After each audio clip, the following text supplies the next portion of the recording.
not want to have your that is totally acceptable. We're here to enjoy it tonight, so whatever makes you comfortable. If you have any questions or anything, you can drop them in the chat. That is your space tonight. Please use it to celebrate our wonderful artists. Please use it to talk to one another and let each other know what you're up to. We'll have a little bit of a space later to celebrate what we're up to. Big wins, small wins. Did you make a really cracking, I don't know, salad? Did you decide to go for a walk today? Did you managed to do a poetry pamphlet? I have no idea, but whatever win it's been for you, we would love to hear it. So you'll be here. Are you ready? Are you ready to do some amazing things tonight? Fantastic. Okay, so tonight we have the wonderful Scott Elder jumping us off today, if that's okay. So let me tell you a bit about Scott as he comes to the microphone. So Scott Elder lives in Auvergne, France. His work has mostly appeared in the UK and Ireland. His second collection, Maria, was published by Abachi Press in 2023. A third, My Hotel, is forthcoming by Salmon Poetry in 2026. And his website is scottelder.co.uk, which is fantastic. So please take it away, Scott.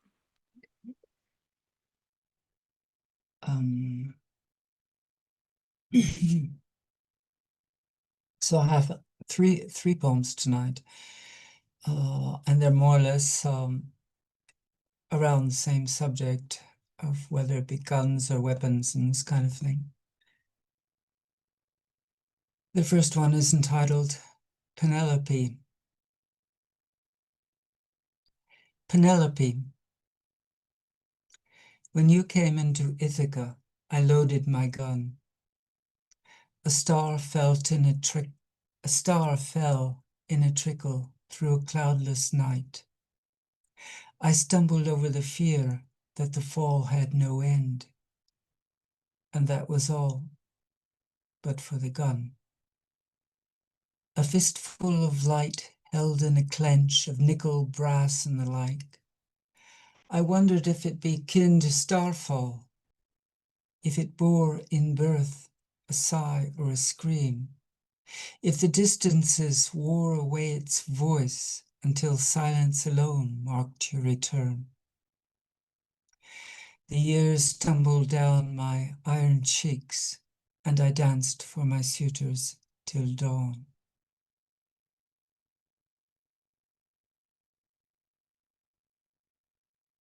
Witness the direction of flight, and the wings flutter confirm the origin of fire, still raging in your ear. The kick and bite of a .340 Magnum, a brutal entrance. The world, a freeze and a cringe, a fox in full leap, suspended in time. The physics of resistance, acceleration, and fall, fused.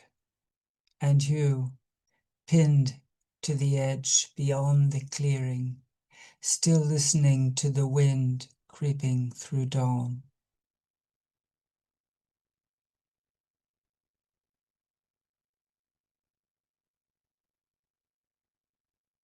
"10:37 a.m. A middle-range ballistic missile was intercepted and destroyed while you washed your cup and glimpsed a wren through the kitchen window. It was busy with twigs and knew exactly what to do. On the table, a bowl of fruit, bananas, apples, kiwis, strangers awaiting your knife and tongue. At 10:45, you opened the door and sniffed the air, as might a cat before returning to its piece of meat. You sensed that something was wrong.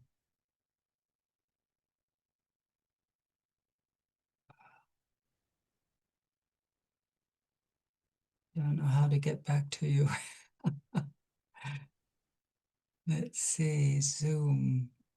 Yeah.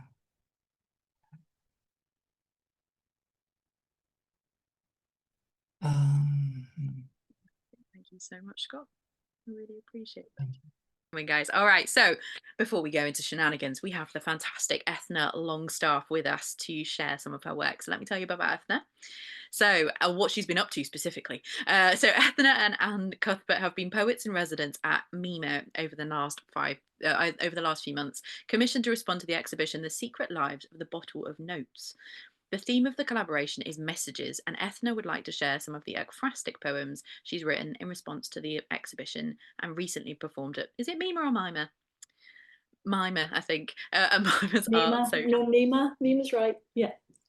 Yes. Okay, right, wonderful. Ethna, take it away for us. Thank you.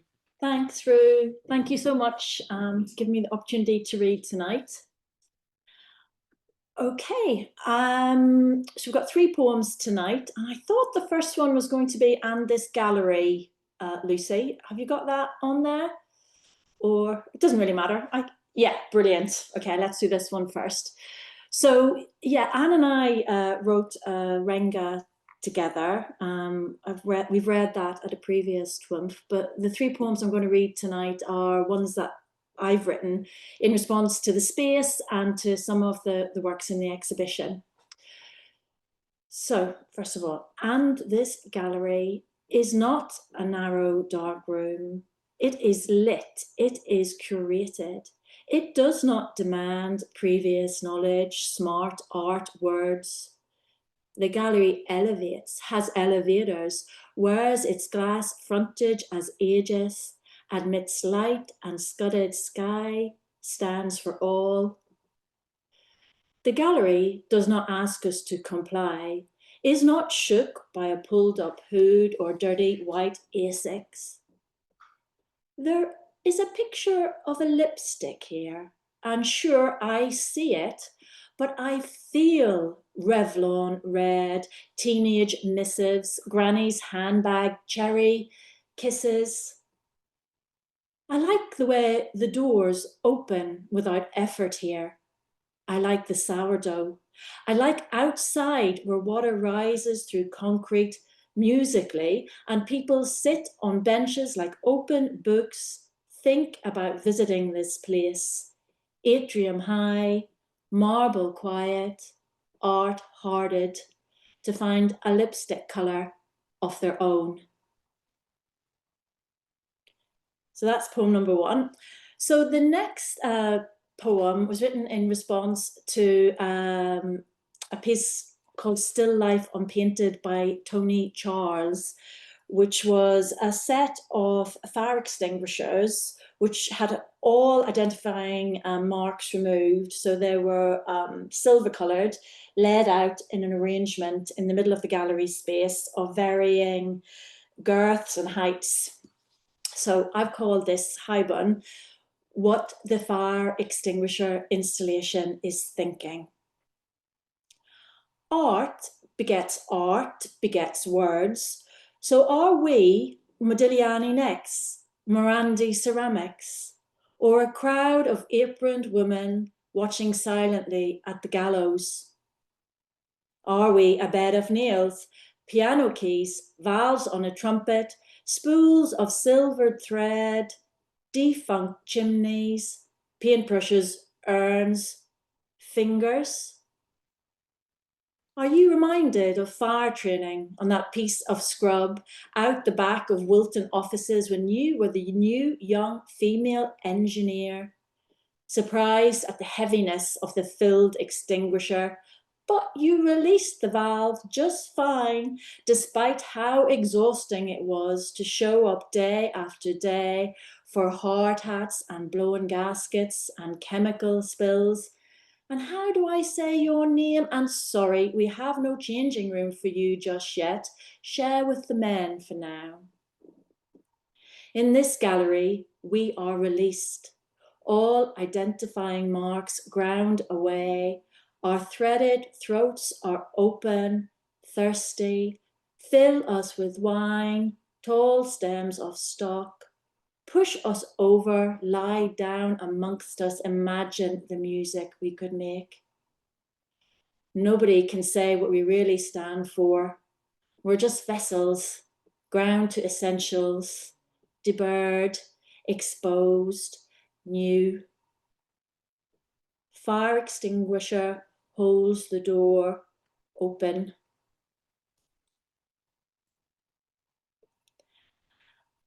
And the last poem, it was in response to a black and white photograph, which was called Moving Solitude by Nana Kofi Asamoah-Addo, which was an image of a man sitting in Captain Cook Square in Middlesbrough with pigeons in flight or landed beside him. Incredibly beautiful photograph. So I called the poem Moving Solitude. Solitude is packing up, wrapping butter dishes and crystal glasses in yesterday's news, hefting cardboard boxes into the road, taking one last look at the house with its unblinking windows, unmoved by another flit, the air already changed. Solitude is on the move, from town to hilltop to forest and stream and back. Solitude has no need for company because, well, there are always the birds with their quick eyes and flightiness, their take it or leave it attention span. Solitude studies, knows pigeons in the square are feral, those in the trees are wood, that doves blessing weddings are pigeons too, lauded for pale breasts, the love dove rhyme.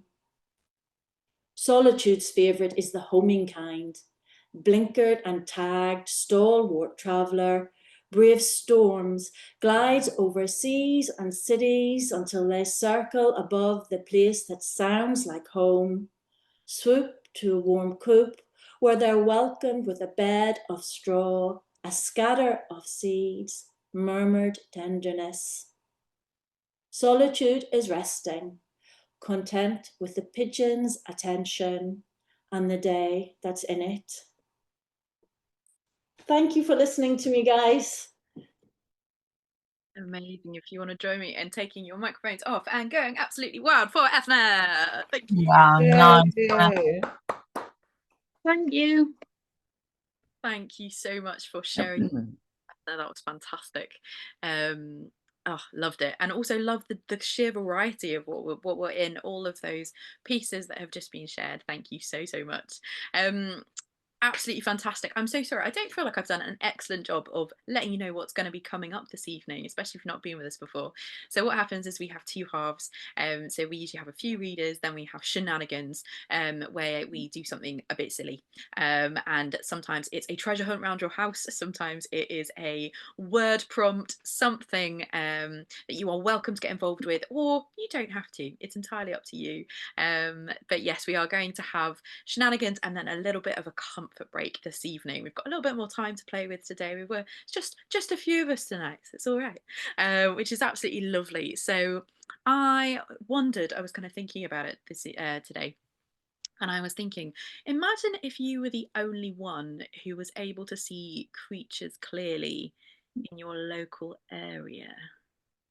Secrets of your street. Imagine if it's not a pigeon, it's something else. Imagine it's a creature that is. So what I'd like you to do is grab your phone, a piece of paper and a pen, something else, your laptop, anything you fancy. I'm going to pop it in the chat so you don't just have to have my voice, and we're just going to have a second to imagine or reimagine some of the things that come up in our local area, and then I would like you to take your favorite one and shove it in the chat afterwards. So imagine you're the only one who can see the local creatures in your area clearly. Everyone's wrong. They're wrong. It's not a pigeon. It is in fact I don't know what it is. It's up to you to decide what it is, and I would like you to finish the sentence. You can add another little bit of extra something. Just use it to let your brain spark off. What's it going to do? Is it even a creature? I have a tree on my street which every single year is covered with ivy. It's like almost strangled with ivy. It looks like a chicken. I call it the chicken drumstick tree. But there's this one spray of branches that comes out of it, and whenever blossom happens in the spring, it looks like a sneeze. So I just one of those moments where you just let your brain a little bit different. So, secrets of your street. Imagine you are the only one who is able to see creatures clearly in your local area. Everyone's wrong. It's not a pigeon. It's not a rat. It's a etc. So have a little go. You've got a few minutes. Also, we are going to be having a little bit of a comfort break until about 10 past. So if you want to go and grab yourself a drink, if you want to pop to the loo, if you want your video off for a little bit, that's totally fine. And we're going to be sharing some of what we come up with in the chat or out loud. So just have a little bit of fun. Not, it doesn't have to become anything. It could just be four lines where you surprise yourself. That's great if it is. So yes, you've got till 10 past, and you can get yourself comfy, you can pop to the loo, but also have a little go with the prompt above and see what you come up with.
feel free to come back and share what you've come up with so far.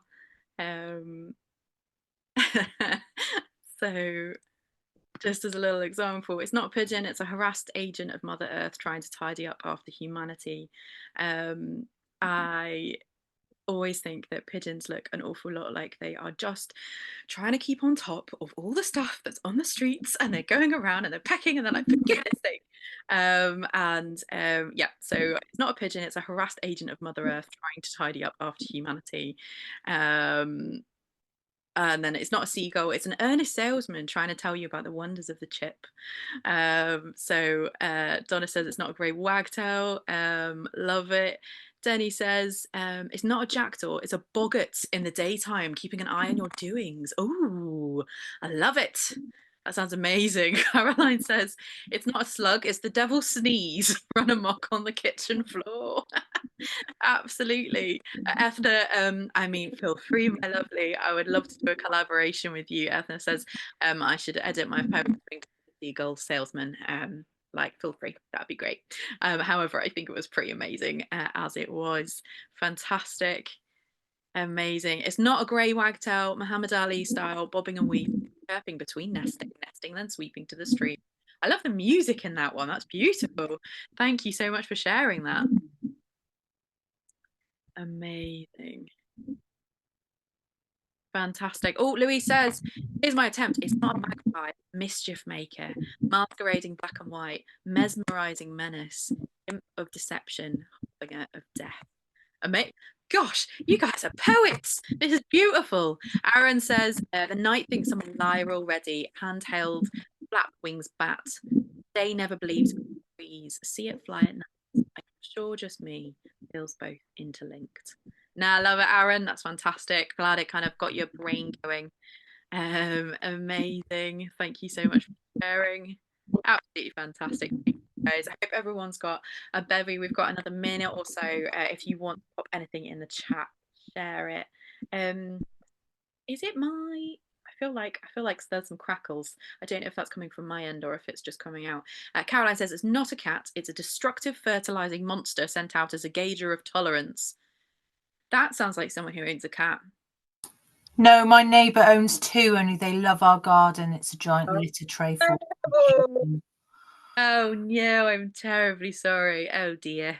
Yes, and I wish, to be honest, I kind of would mind a little bit less if it was good fertilizer, which is it's a shame. Donna says she's not a spider, she's a goddess. Her silken thread weaves a universe pregnant with a bevy of stars. Oh, Donna, whoa, my heart, beautiful. Absolutely love it. I'll also love the Arachne vibes, and I'm immediately thinking of Greek mythology and all sorts of fantastic stuff.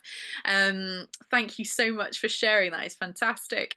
All right, amazing. Any more before we move on, because I don't want to stop people from doing it, but also thank you for getting involved. If you've been around for a long time, you know we do all sorts of things for shenanigans. Today it was a little bit of a quieter one, just so I can keep up with myself.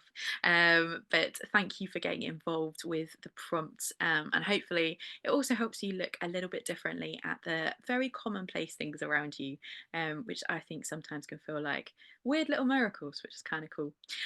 So thank you so much for being back with us. We are gonna crack on again, because I have tonight's headliner to introduce to you. Donna, are you happy for us to move into the second half? I feel like I don't want to rush you into it, but let me tell you about Donna, guys. I also met Donna at the Fabulous Slam, and but she's fabulous. Let me tell you about her. Donna Campbell is a performance poet who has showcased her work widely across the UK. Her work's been published in various magazines and anthologies. Her first collection of poems, Mongrel, was launched in 2021, and her second collection, Looking for Mae West, in 2023. She's one of the Wanderlust Women, alongside Linda Jackson and Leslie Benzie, whose first and second collection, Wanderlust Women and Extra Baggage, toured the UK and Europe. Donna is a proud Glaswegian who lives next to the River Clyde and Glasgow Green, where she likes nothing more than to wander aimlessly, especially in the rain. Not that we're making any comments on the weather in Glasgow. Please give it up for her as she comes to the microphone. Delighted to have her here with us. Thank you. It's a total pleasure to be here tonight and to hear everybody's work. I'm a bit shy, so I'm not very good at talking, but I'd like to thank Rue and Lucy for inviting me along tonight.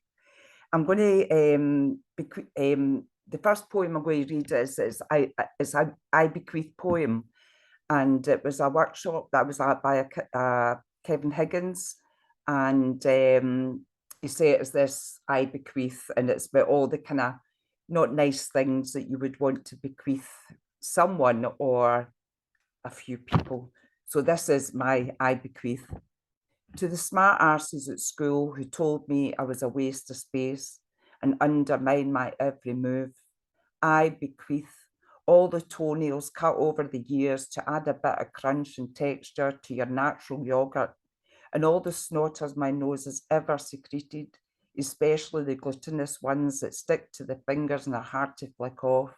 May you enjoy them baked as a sponge for all your birthdays to come. To my first love for the gaslight and the endless parade of women you were sleeping with and convincing me I was imagining things. For the blackened eyes from random fists when bored, I bequeath a lifetime subscription to impotency and a dose of syphilis that ravages your features so much so you don't recognize yourself in the mirror anymore. And to the patriarchal system that created glass ceilings and kept me under the thumb whenever attempting to get above my station, I bequeath the hundreds of masterpieces and hundreds of notebooks I've written, with the fear of death hanging over your head until you publish and promote them for the rest of your tenure. And to those coppers so bound out of shape their arses have morphed into elbows, I bequeath a nest of ants in your pants that bite until your scrotum shrivels up and your balls fall out. And for all those lasses taken advantage of when most vulnerable, I bequeath a constant hard-on till the day you die. And to the late grandparents who shunned my siblings nigh by making a show of spoiling cousins with pocket money and sweets, I bequeath all the love and generosity I've been gifted by family, lovers, friends, and strangers, so that you may rest in eternal peace. You should try writing one of the poems. It is just such good fun doing that. This poem here, Looking for Jessica, my dad didn't see his mother from the age of 5. She was taken away from him because during the war she had been with an American soldier. So my dad was taken away from her and he never seen her again after that. So my daughter after my dad died, my daughter did a bit of detective work to see if she could find. Her name is Jessica Maud Gutteridge, which is just an absolutely beautiful name. And my daughter found her. She was in West Virginia. She died in 1976. So my sister and me and my daughter went on a kind of road trip, New York, Boston, and then West Virginia. And we actually found her grave, which was beautiful. So this is Looking for Jessica. We found Jessica laid to rest in a family plot at the top of a field, tall with Johnson grass and blood-red poppies as high as the knee. In West Virginia, there are no burial grounds as such. People live with their dead, a lot space in gardens lest they forget who is where. We'd gone from house to house, felt the twitch of curtains as we knocked politely on doors. We must have looked odd in our frothy dresses and sandals with no toes. It seemed our search was in vain till we came across a man and his boys, covered in grease and muck, repairing a truck in the forecourt of their garage. My daughter, sister, and I followed the man up the field. Rough grass irritated our bare legs. Grit infiltrated strappy sandals. We made what the fuck faces we tried to keep up. Tickled pink on danger, the absurdity of it all, falling a stranger with a machete gripped in his hand, a handgun cushy in his jeans back pocket, the weight of metal pulling in cloth and irritation, but all the while alert to any movement of a venomous copperhead snake. Our grandmother's memory had gouged a rent in the fabric of family life. She was the musty monster chained under the bed, the flustered ghost chapping at the door of a 5-year-old's uncompromising dream. She was my father's echo, reverberating throughout the years, the kicking and screaming as they took him away because she'd lain with an American soldier. We found her in a small metal plaque of sun-washed grey. A flutter of angels with dirty faces embraced her name, and the pain of her father was laid to rest, with a speckled pebble brought from his favourite fishing spot in the banks of Loch Lomond. We placed it quietly on Jessica's grave. The man gifted us her plaque. And it was funny, in West Virginia, there's no cemeteries, and people do have their family plots in gardens in the back of their garden, but Jessica was up the top of a field, and the man had a machete and a gun, because there was like poisonous snakes in the field, so it was quite an experience. So I wrote this poem after hearing about Giselle Pellicott and what happened to her with her husband drugging her and inviting men to rape her, and and the fact that she totally wavered any anonymity and she chose to show her face, and it's just like, what can you say? And the actual website that he found the other rapists on was called Without Her Knowledge. So I can't believe that, actually. So anyway, this is Without Her Knowledge. When they arrived at your door that day, a catastrophic bundle of evidence tucked under arms, tell me, what was it like to have the light switched off and your world empty of colour? What gave you the strength to bare your face, the grace to walk loud and tall into a court congested with a circus newly arrived in town, and watch your groom of 40 years ago, standing in the dock, not able to catch your eye as he awkwardly adjusted his tie, waiting for the judge to enter? What was it like to have the paparazzi comment on your choice of dress, the hint of a heel, eyes of steel behind the much discussed fashionable dark glasses? Oh, Giselle, didn't you know that women who are raped aren't meant to take pride in their appearance? They're meant to look homely and endearing. Aye, right. And how did your daughters cope? Were they able to stay afloat when confronted with the sins of their father and the denial of men who said they committed no crime? That the woman unconscious in the bed was right up for it? Right up for it? What the fuck does that even mean? Giselle, it is women like you that make women like me unafraid to stand up, shed the shame I have carried around for more years than I care to remember, and pull the plug on misogyny when it raises its ugly head, and unravel historical threads of abuses embroidered into the annals of time. And there's just a wee bit of information about Giselle Pellicott there. So,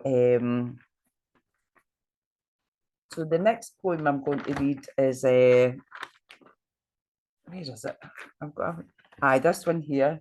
I've been single for about 12 years now, and I went through the menopause and everything, but like kind of 10 years later, I just felt terrible. I just felt dead and all that. So I went to the doctor and I was saying how I felt, but like that I'd been through the menopause, and so she gave me HRT. And then after about a month being an HRT, I was on dating websites. So it was like, I've since come off, and whatever was ran through me in a couple of years, but this is just a kind of light-hearted take on on the websites and its frustration. I can be with you in just under an hour. You are, after all, only a hop, skip and jump away, and your place a lot nicer than mine. Mine is littered with lovers left behind things, conkers still stringed, the odd sock or two, the signature scent of distortion in my bed, the one who led me to believe one night stands were not for him. And I'll bring food, aromatic chicken stews to get your juices flowing. I've heard it's the best way to get to a man's heart. And God knows I've been trying for so long. Don't know where I'm going wrong, but the effort is seriously starting to get on my tits. So much so I may sue at match.com for selling me something as not described. So that's my, aye. And I'm still single. So this last one I'm going to read, and it's the title of the book, and I come from Clydebank originally, and I left there when I was 9, when the heavy industry started closing down, like John Brown Shipyard and Singer's Sewing Factory. And my dad had been an engineer, and then he decided he wanted to be a dairyman and work in farms. So we moved about quite a bit after that onto farms. So there was lots of different, like round Scotland, there was lots of different like new languages that I had to learn, really, because there's all these different languages in Scotland, like no doubt there is in England and Wales. Did you hear that? The siren going. So this is called Mungle. She was a big lass, 10 foot tall, with a muckle of brawn that stole the stare when she walked in the room. The loon loved her. They mimicked her gait when the back was turned, but spoke politely to her face, feared she'd knock them into place, sprawled on the deck beneath the boulders of feet she rested on. She'd been a big bairn. She'd ripped her way out of scrawny ma's belly while the dad sat at home watching the telly, a wee malted dram at his side, waiting for news to come. Years later, they'd all argued the toss, but which side the family she came from. Swear it was the Irish one that ran with the boats out to the back of beyond, the cheek to come home with an Amazon blonde, snared in the sticks of Puerto Rico. Aye, this lass did well at school, especially at rugby. She fought in the field, the tank, her frame hard to kilo, and the look in her face, guy hard to pass by. It seemed radiant, and housed the biggest smile ever smiled in the Western Hemisphere. So thank you very much. That's me. Absolutely amazing. Please take off your microphones and go absolutely wild for Donna. Thank you. Woo! Thank you. Thanks very much. Thank you. Fantastic. Absolutely brilliant. You are such a storyteller, Donna. Thank you so much for sharing. Thank you very much. Thank you very much. Absolutely fantastic. And be sure to check out some of the comments in the chat later. Amazing. We've really got 2 more readers with us tonight. So we've got, let me tell you about Aaron as he comes to the microphone. So Aaron Murdoch has some stuff from May. That's mysterious. I love it. One about a misdelivery and brought to you by the letter H, and the other about how presidential White House meetings should have ended. Amazing. Take it away, Aaron. Thanks very much. This is, when we get to it, the hate of misdeliveries. How it seemed to torture you. Had one job, a delivery. Habit chomped, miscontact made. Hard card on the mat. How fast unlocked door. Hurried away, no sign of truck. Hugs, least of compensation. Hurry on, next charge Friday. Heavy responsibility ruined. Hating the most claimed love. Hospital tracked, money cost. Helpless debts, sinking fast. Hurtling across in an orbit. Humanity locked but still talking. Herculean task, stop the war games. Hope and tension soothes pain. Head the gun which pointed at His Majesty behind the blast. Hardy-gurdy sunlight behind glass. Hare Krishna chanted going past. Hitting gas, a vehicle at light. Hiding cargo in compartment right. Helping completion of a task.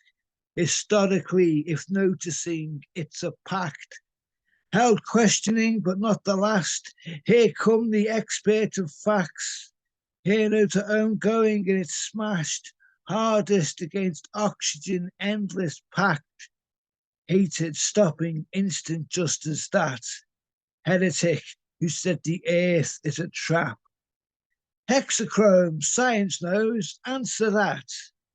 Helicopter, but where to go for a flight? Hydrogen, if a bomb, then good night. Heroin, not mine done, it's just life. Handholds in the rocks, climbing down.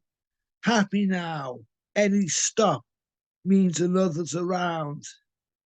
And I did write stuff in June, but here's Happy Times was made, the last episode of the game show. Make it a game show, something you control. Live and unchecked, override verification. Such taste only be called president to bulletproof. All for entertainment for all uncouths. Still not crumbled yet establishment, and the next guess, you were a war and can't even afford. What stable were you born? No advertisement, commercial realized, toxic environment by association. Come on, make it a game show. You lose whenever using faltering, built from trained hands, soon useless. The trophy is the world is this. Game show rules never twigged. Such bubble enclosed, didn't notice. The world going, oh yes we did. Another episode of the game show, stop what doing, attend conference, African special guest. Watch this. Began with successes, heartfelt address, then video on screen and what's this? Subtitles, lettering, Russian, and film, not radioactive tape, available to such masses at time of recording. Game show control room fidget. Oh my God, the president's speechless. No commercials to cut to. Into worldwide homes the pictures of the exact man the president is. So they made it like a game show, but forgot how trained made disease. Everything on the screen, deviant. Only kept alive by the cash prize that made everything all lenient. Make it a game show even a satellite doesn't touch. And September is going to seem like an eternity. Thank you very much for giving me the opportunity to read. Thank you very much for listening. Thank you. Good night. Have a great holiday. Bye-bye. Fantastic. Thank you. And to finish off our night tonight, we have Caroline Walling. So let me tell you a bit about her as she comes to the microphone. Having messed around with poetry for a while, Caroline has been reasonably successful in stringing phrases together in a mostly pleasing manner. She's always quite chuffed that people have responded positively, which encourages her to continue. It's mostly the fault of all the Tees women poets who are marvellously supportive and tolerant. Here she is again to share her work. Take it away, Caroline. Hi, thanks very much, Rue. I just have one for you today to finish off. This one is reasonably new. For those of not familiar, candling is an expression used by bird keepers and aviculturists, of which my father was one for many years. We used to have a garage where the one wall was just full of bird cages of budgerigars, and candling is where you take the egg and you hold it to a source of light, which obviously would have been a candle at one point, and obviously becomes translucent, and then you can check whether the eggs are fertile or not, and then you pop them back in. So hence candling, if you're not familiar with the term. So it's just this one. And it is in reference to my father. It's a childhood memory, and it's other memories as well. He showed me how to hold each porcelain orb up to the light between forefinger and thumb, to look for the sunspot of life glowing from within. I remember the bulb's heat on my skin, the room's deep shadows, the soft, thick tug of his voice through the shrill mordants. He showed me how to return each one gently, recording with a black marker its date on the nest box, to wait for life to emerge. I remember the cool April light on my skin, the church overcapacity, the soft suck of people's throats as they carried him in. Thank you. Take off your microphones and give it up for our last reader of the night. Thank you so much. Woo! Amazing. The beautiful silence of that final line, and very warm, beautiful. Thank you so much for sharing that, Caroline. Absolutely amazing. Guys, thank you so much for sharing stories and your words with us tonight. If you would like the socials or anything else where we can find you, about your stuff, if you want to pop that in the chat below, that would be amazing. We always love to keep in touch with each other between events. I know it's been a kind of quiet and intimate one tonight, but it's been no less special, so thank you so much for bringing your words and your time. It is always so precious to be able to do that with each other, and from completely across the UK and across the world. Absolutely love that we get to do that. Good old technology. Cool. So if you want to pop stuff in the chat, that would be amazing. There's things going on this summer. There's many things to be enjoying, and then also in September we are back again, 4th Thursday of every month, with more headliners, more spotlighters. Thank you for such a lovely evening. Thank you for everything you've been with tonight. I know it's been a bit of a shorter one tonight, but we've really appreciated having you here, so thank you. We do have a survey for you. If you know anything about Arts Council or various you'll know that surveys are actually a bit of our bread and butter. We have to show things. Oh no. So if you do have a moment, there is a link in the description tonight, which would be amazing if you could try that out. That'd be really great, and really appreciative of that. It's a Survey Monkey one, so shouldn't give you anything odd, but absolutely delightful variety and mix of things, as people are saying. People are saying it's poignant, a wonderful evening. What a mix of words and styles. Couldn't be agreeing more. So thank you so much for sharing it, and I hope you have a lovely rest of the evening. You've got quite a lot of it. So glad we could give you a little pop poetry, and go and enjoy. And thank you so much for coming for this final event before the summer. Take care. Thank you, everyone. Thank you. Bye-bye.